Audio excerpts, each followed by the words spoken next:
Okay, so I know it's taken me a while to do this, but as you see here, I finally got my mirror lights wired up as far as the exterior lights go. Now, if you remember in my video review about these mirrors, I had to run a separate wire from these lights inside.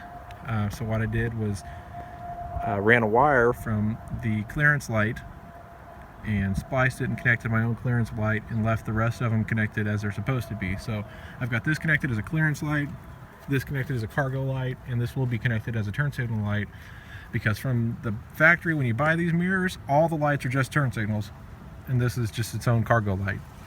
So you have to get inside the mirror, take it apart, and disconnect this one from everything else and make your own wire. So I've got it set up as a factory 2015 with just a marker light. So just as the 2015s come out, they're marker lights. And that's what I decided to do with this one. So I've got these outside lights wired up, and I think it looks pretty good. So what I did was, my previous tow mirrors, I already had them wired to my corner light, so I had a wiring harness that came with the mirrors, ran all the way through and through my firewall and everything. So all I had to do is splice this wire into that wire and ground them out, and now I've got marker lights wired up. And on my other one, since I had this wired into my turn signal, this is what this does. Then flip on my hazard lights.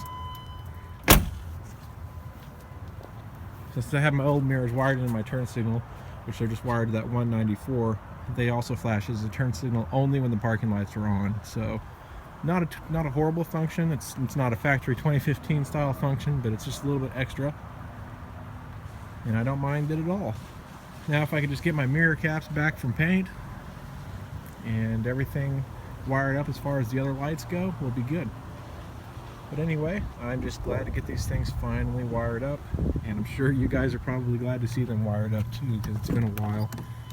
But anyhow, guys, as always, thanks a lot. And if you have any questions at all about the mirrors or wiring them up, feel free to let me know. I'll try to make a video on it or answer it the best way I can. So take care, guys. We'll see you.